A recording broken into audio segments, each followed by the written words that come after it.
and welcome back to my channel. Today I brought my mom back. Hello. You know, I've had so much fun filming with you in the past. I thought I would bring you back again, so thank you so much for being here. I love it. You can have me anytime you want. I love being here. Perfect. I'll have you in the next video then. Okay. Clear your schedules. Done. Perfect. So I thought I would bring Mom back for another video to talk about my shunt because she knows a lot more than I do. I'm still learning. So I thought we would go through a few questions to kind of lead us through explaining a shunt to some people who might not know what that is. Good idea. Perfect. So the first question is, why did I need a shunt? Okay, well, she, as you all know, Gracie has spina bifida, and she also has something called hydrocephalus. That big word means that her spinal fluid collects around her, or it can collect around her brain. And that's bad. We don't want spinal fluid around our brain. Sounds like fun though. Right, it causes swelling, pressure on the brain damage, yuck. Tons of fun. Right, Yep. Something you don't want. So the doctor's neurologist put in a shunt to help drain the spinal fluid, and her body, you know, with all the tubing and everything, her body just absorbs it, and then everything is fine. There's no swelling, no danger. So that's just part of who Gracie is. Next question, what exactly is a shunt? Okay, so a shunt is actually a little piece of medical equipment that is oh so important. And it literally sits in the part of her brain called the ventricles, and it helps take the spinal fluid that is coming up through her spinal cord and collecting around her brain. It helps direct that spinal fluid back down and into her body so that her brain stays nice and safe and there's no swelling and no danger. So the shunt is very, very, very important. Yeah, that's for sure. Because otherwise I would have a bunch of spinal fluid up there, not good. You know, my special spine that I have because of spina bifida has caused a lot of spinal fluid to just collect up there. And not everyone's spinal fluid collects that don't have spina bifida. So it just so happens that all the spinal fluid collects in my brain as opposed to someone else who wouldn't have spina bifida. And so that would not be good. No, because your spinal fluid flows nice and easy. Right. But mine just gets like stuck up there. Exactly. Yeah. So a shunt is much appreciated. And much needed. Much, much needed. That's for sure. Yes. Next question. What exactly does a shunt do? Okay, Gracie has had a number of shunts throughout her lifetime because after a period of time, they just stop working and they need replacement. And that's just expected. We knew it wasn't going to be a lifetime thing, that it would need some repair and replacement. So her shunt now that she has is called a programmable shunt. And so what that means is that she's got kind of this little T up here, and it's got some tubing that comes down and empties into her belly, into her body. But what that does is this programmable shunt that the doctor can adjust helps either open more or close tighter depending upon how much flow needs to happen. Like how fast does the fluid need to disappear away from her brain, or can we close it a little bit so that it's a little slower of a flow? So it's really fascinating, and I think that the coolest part is that they can adjust it out here without going in and doing another type of surgery or procedure. Very cool. And depending on how much fluid is up there and how your spinal cord might be different as a kid with spina bifida as opposed to mine. Sometimes you need one shunt, sometimes you need two shunts, sometimes you need a programmable shunt and then a normal shunt, sometimes you need two programmable shunts. It really differs on how much pressure is really going on up there. I happen to have some pressure up there, so I needed a programmable one and a regular one, right? You had a regular one, but it was replaced with this programmable one. Right. So depending on how much pressure is there, and depending on, you know, what's going on up there, you could have a variety of different types of shunts. And what I think is kind of cool, fun fact for people who have programmable shunts, is that when you're going through, like, when you're gonna fly on a plane and you have to go through the airport and go through security, you get to skip that whole walking through security thing because your programmable shunt has metal in it. And so you can't walk through it because then it'll trigger the shunt and it could mess up the whole pressure and the setting. Right. It could mess up the whole setting. And so I get to skip doing that. However, I do have to get a pat down and that's not always very fun, but we do carry a card with us that says she has a programmable shunt, so she can't walk through those things, and they're very understanding. They've been pretty good. I don't think I've ever had a bad experience where they've been like fighting us on it. No, they're pretty good about it. They're pretty understanding. So that's kind of cool. I get to skip that and watch the rest of my family go through those, and I'm already done. I've had my pat down and I'm just waiting. I'm just waiting on the other side. That's right. So that's kind of fun. Next question is, can a shunt ever give you any problems? Well, I don't know if it's the shunt giving you a problem so much, but they can stop working. And that's a big problem.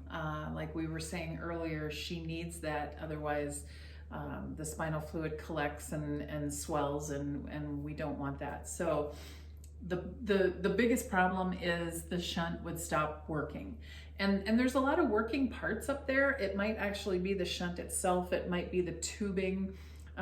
Sometimes the tubing will disconnect, and then that's a problem. You have to go in there and fix that. Over time, your body is just going to, I guess, kind of eat away at it, and it does need to be replaced. So Gracie has gone through a number of what they call shunt malfunctions, when it's not working or there's a problem. And when there's a shunt malfunction, then you have to go in and have surgery to have it replaced. So that's why she started with one type of shunt, and then she had a couple of shunt malfunctions, a couple of issues, and so this last one that the neurologist put in was the programmable shunt. Were you about to say VPN? No, you used to have a VP shunt, but this is a programmable shunt. So gotcha. Anyway, knock on wood, this has been working so well for you, and we just couldn't be happier. So right. What I used to think when I was younger is that, if that shunt worked for 10 years, and I was lucky and I did have a shunt that worked for 10 years. I was like, they just have to go back in and replace it with the same shunt, right? Like that strategy worked, so like, can't they do that again? But that's not the case, because if it stopped working and your body grew, and your body goes through all these changes and the shunt didn't work anymore, obviously you have a new body, you need a new shunt. So you have to like work with, a new shunt and everything. So I thought it was easy as just replacing it, but they have to change the way that they make the shunt in your body work for your new body. Because in 10 years I went through a lot of growing. And what's really cool is that there's like some extra tubing. Tubing. I was gonna say slack. There's like extra tubing that they put when they do give you a shunt, in hopes that it works that long, that when you grow, it, you know, the shunt kind of grows with you, so that you don't have to keep going in when you're going through the middle of a growth spurt. You don't have to keep going in and getting a replacement or more tubing. It just grows with you, which I think is kind of cool. Very cool. Yeah.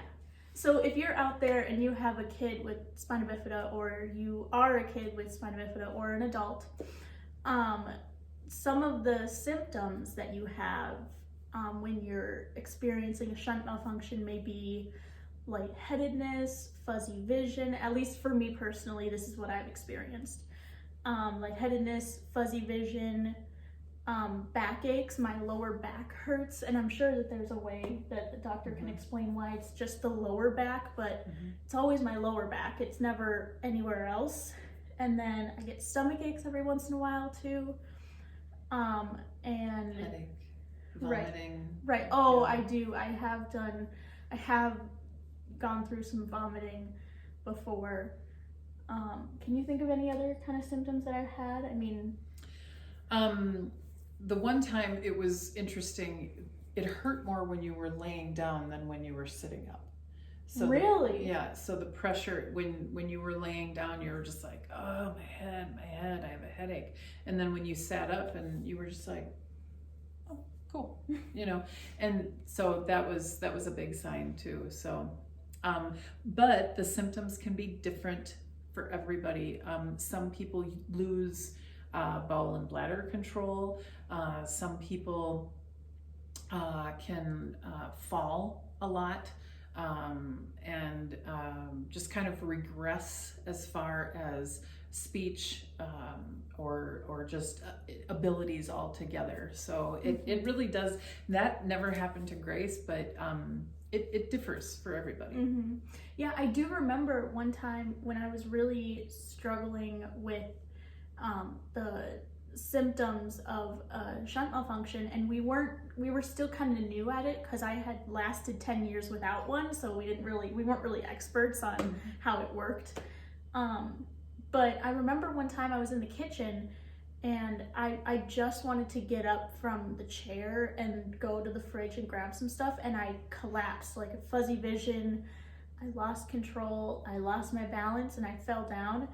And my parents came to, both my parents were with me, and they grabbed me to kind of pull me up, and they were like, okay, there's something going on. Like, we crossed off so many other things that it could have been, and we just couldn't figure it out. And so we were like, we need to go to the doctor and get a scan of some type to figure out what's going on, because we didn't really know what was happening. Right. So I definitely would say to the parents with kids that have spina bifida, and people out there watching this who have spina bifida, to just take every symptom that you might be having with a grain of salt. Just start with, is it a bladder infection? Okay, no, cross that off.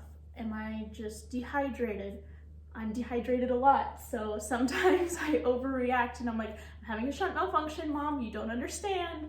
And she's like, drink some water, and I'm better. So it might be dehydration, it could be a shunt malfunction, you could have constipation going on. So there's just so many other factors you'd want to cross off before going to shunt malfunction, because that's a big deal. That's brain surgery.